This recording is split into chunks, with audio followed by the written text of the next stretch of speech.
Did you ever wonder? I do. Did you ever wonder why the sun always rises, but the stars never fall? Why dry land is never satisfied by water? And why fire never says enough? The wonder of the four angels of the Euphrates. So really, really cool when you connect Genesis to Revelation in such amazing ways. And this has to do with our own hearts, which is really the question all this begs. But just to begin with, it's quite a study. Just going into Revelations 9 at 14 and 15, it says, "Say to the sixth angel, which had the trumpet, loose the four angels which are bound in the great river Euphrates. And the four angels were loosed, which were prepared for an hour and a day and a month and a year for to slay the third part of men." Wow, that's pretty heavy duty, but you can't help but note, maybe you can help but note, I don't know, but I can certainly see that, number one, there are four rivers, right, that come out of Eden that we've been talking about here for several episodes. And then there's four angels, which is clearly a reference to seasons and times, right? Because they're set for a day and a time and a year. In other words, you can see that these angels all have to do with time. And of course, this idea of the Euphrates is very much got to do with time, and very, very amazing. The word itself, Euphrates, is an idea. It starts with the letter Pe. And that letter Pe is like, here's the presence of God. And then a resh, which is often the headwaters of something, which is cool when you think about that being the headwaters of a river, in this case, the Euphrates.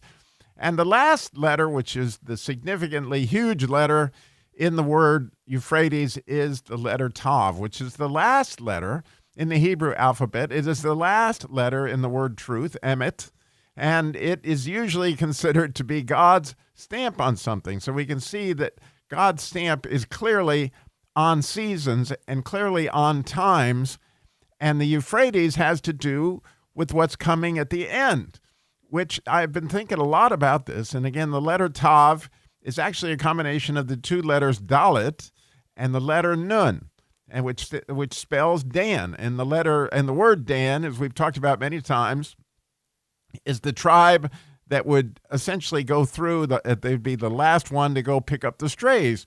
But in so many different ways, they rectify things. They make things right. That's what judgment does. In fact, when Dan got his name, what his mom, I believe it was Bilhah, said, God has judged me and I have a son. And so that idea of judgment is this idea of Dan, but judgment is to make things right. And again, when we find the lost strays, there's nothing can make things more right than that. But the interesting thing is that there comes with judgment a timing issue. So there's both a time and a place. And I've been looking at that philosophically for a while, like which came first, time or space. And so it's really, really cool when you think about the idea of time is clearly in the beginning, right? And space is God created the heavens and the earth. In other words, time comes before space. And so this river Euphrates is very much connected to the time of judgment, okay? And these four angels that, again, are going to be reflective of different times. But the neat thing, as we talked about at the very beginning of this, and where we got to find some application to all this, is this river is flowing out of our hearts. In other words, there's four rivers, four seasons, and this particular season is giving us a sense of time is short. We are waiting on what? We're waiting on Jesus to come because he eventually is going to make things right. But our role, right, in the Euphrates flow, so to speak, that comes out of our heart is this sense of urgency, this sense of we don't have forever to get all this stuff done. Judgment is coming. God is going to make things right. And so it's urgent that we be about our Father's business. I'll never forget Pastor Quartz, our pastor at Calvary for years, told the story of how one time he went to a gas station and the Lord had put it on his heart to witness to the guy who was helping him, the attendant there. This was back when they used to help you with gas. Anyway, he said, well, he thought to himself, I'll get back to that next time I come, because he was real busy. He had some ministry thing he had to do. But unfortunately, that young man was killed in a motorcycle accident that very day.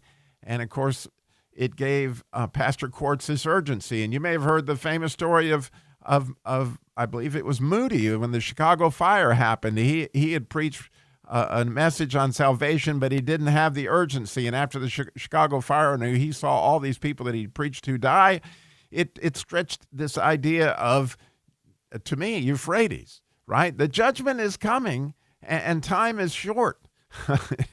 And for some people, it may be really short. And, God knows that. But it's interesting that that river flows out of us. And at our disposal are these 4 angels. I know all that seems a little bit, but it really is true, right?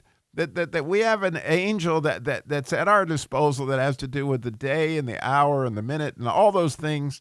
That look, we have this time, and we have this angel, and we have this authority. And the idea of Dan, right, is this Dalet. In other words, it is this gift that is this door of humility from which we bring light, right? And often when you're talking to somebody who doesn't know the Lord, it takes great humility to find a way to relate to them.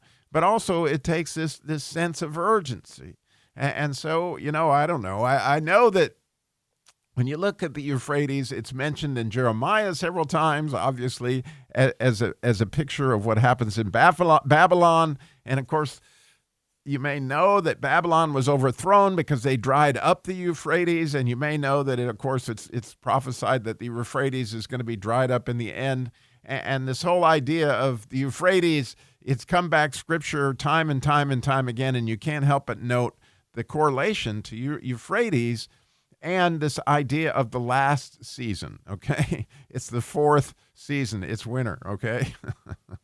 And, time is of the essence. So we need to be about our Father's business, right? And clearly for me, as I think about that, I think about the people in my life. Lord, bring the Euphrates, right? Help me to see the time. Help me to use those 4 angels at our disposal in order to be humble and bring light and to make things right. And because there are so many things and so many friends and actually relatives that need the light, that need you, Lord, because we don't want anybody to miss out. And we don't want you to miss out on them worshiping you. And we don't want to miss out on the amazing thing that you made them to be. And again, I thank you for a chance to share all these things I ponder on the river Euphrates. Thanks for listening. Did you ever wonder? I do.